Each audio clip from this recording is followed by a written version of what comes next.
Bonne journée. Si vous vous demandez si cela vaut la peine d'acheter une Mercedes-Benz classe CW203 et quels problèmes vous pourriez rencontrer lors de son fonctionnement, alors vous êtes au bon endroit. Ainsi, la carrosserie de la Mercedes-Benz CW203 est galvanisée, vous ne pourrez donc pas y trouver de rouille. Bien que cela ne signifie pas que toutes les voitures à vendre auront une apparence idéale. La peinture d'une voiture allemande, ainsi que de la plupart des autres voitures modernes, est trop faible.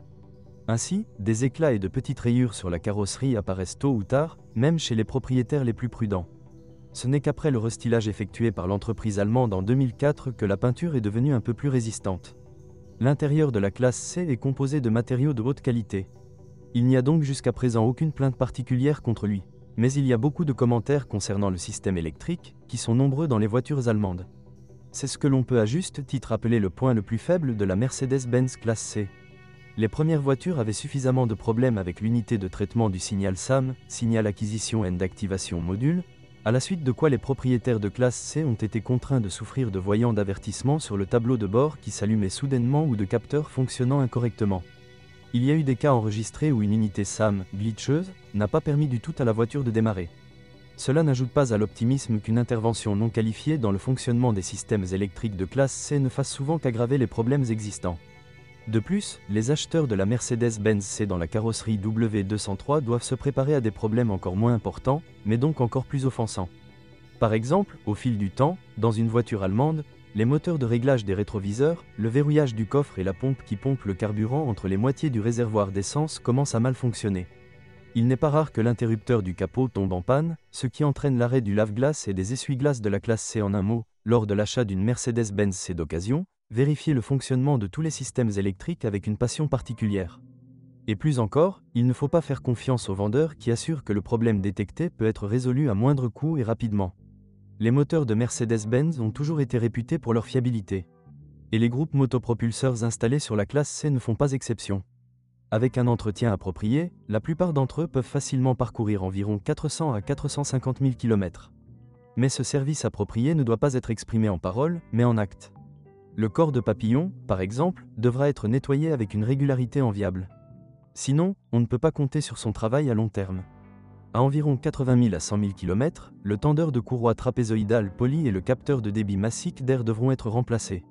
Après 20 000 km supplémentaires, préparez-vous à remplacer le support arrière du groupe motopropulseur.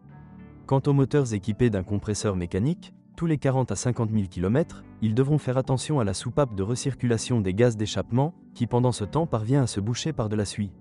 Et afin de prolonger la durée de vie du compresseur, le filtre à air devra être changé avec un véritable pédantisme allemand. De plus, après environ 120 à 140 000 km sur une Mercedes-Benz classe C, la pompe du système de refroidissement s'use. À peu près au même kilométrage, le joint du couvercle de soupape devra peut-être être remplacé. Et parallèlement, il est préférable de remplacer la chaîne loin d'être éternelle dans le mécanisme de distribution de gaz. Et sur les voitures équipées d'un moteur de 1,8 litres M271, il est préférable de changer la chaîne après 60 000 à 80 000 km. Outre la chaîne de distribution, vous devrez également changer la chaîne d'entraînement du mécanisme d'équilibrage. En conséquence, tout cela, et ce ne sont que des dépenses planifiées, coûtera un joli centime. Les moteurs V6 de la série M272, apparus sur la voiture allemande après restylage, ont aussi leurs points faibles. Des volets de collecteurs d'admission usés et des capteurs de position d'arbre à cames défaillants ne sont que quelques-uns des problèmes possibles. Il est bien pire qu'après 80 à 100 000 km sur les groupes motopropulseurs de cette série, les pignons de l'arbre d'équilibrage puissent s'user, ce qui entraîne une disparition du calage des soupapes. Remplacer un pignon et un arbre n'est pas un plaisir bon marché. Pour ce faire, le moteur devra être déposé et démonté. Parfois, vous pouvez trouver des Mercedes-Benz C diesel sur notre marché. Si nous parlons de nouveaux moteurs diesel Mercedes, ils sont incomparables. Mais dans le cas d'une voiture d'occasion, tout est différent. Vous devrez faire le plein exclusivement avec du carburant de haute qualité, mais même dans ce cas, il existe une forte probabilité que la coûteuse pompe à carburant haute pression ne fonctionne pas même sur 180 000 à 200 000 km. Les régulateurs de pression et les injecteurs de notre carburant peuvent supporter encore moins, environ 100 à 120 000 km. Et ce ne sont là que des problèmes qui se cachent en surface. Mais les moteurs diesel de Mercedes-Benz disposent également d'un turbocompresseur dont la durée de vie est estimée à seulement 200 000 km. Et son remplacement ne sera certainement pas bon marché. Une classe C diesel d'occasion peut donc difficilement être recommandée à l'achat. Il est préférable de choisir une boîte de vitesse manuelle pour une Mercedes-Benz classe C d'occasion. Vous n'aurez à vous en souvenir que lors d'une vidange d'huile programmée, recommandée tous les 100 000 km. Seul problème, on trouve très rarement des mécaniciens sur la prestigieuse classe C. Au mieux, il était installé sur une voiture sur 10. Ainsi, la Mercedes-Benz C que vous choisirez sera probablement équipée d'une boîte de vitesse automatique. Il présente quelques problèmes supplémentaires, mais dans l'ensemble, il peut être qualifié de fiable. Le principal point faible de l'automatique de Mercedes-Benz réside dans les capteurs de vitesse peu fiables des arbres primaires et secondaires. Et dans le cas de la boîte de vitesse 7G Tronic à 7 rapports, les points faibles peuvent également être attribués au train épicycloïdal supplémentaire.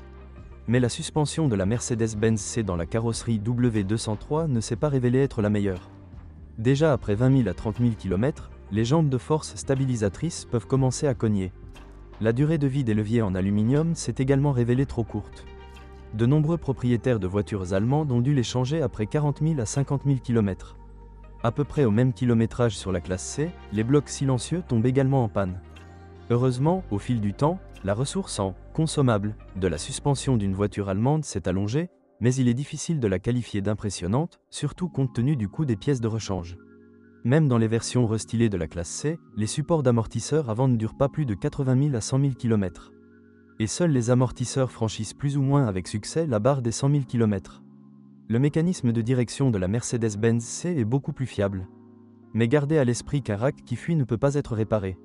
Remplacement uniquement, et cela coûtera très cher, surtout si on le compare au coût de la voiture d'occasion elle-même. Une image intéressante se dessine.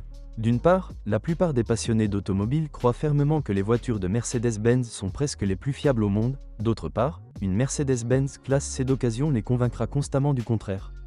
La vérité, comme cela arrive souvent, se situe quelque part entre les deux. Une CHK d'occasion ne peut pas vraiment être qualifiée de voiture bon marché à conduire. Mais vous devez comprendre que la voiture est en bon état, et si vous avez la chance d'en trouver une, vous ne serez certainement pas dérangé par des pannes fréquentes. Mais si cela vous dérange, préparez votre argent. Et plus, si vous êtes propriétaire, assurez-vous de laisser un commentaire sur cette voiture, votre avis aidera certainement les autres à choisir une voiture.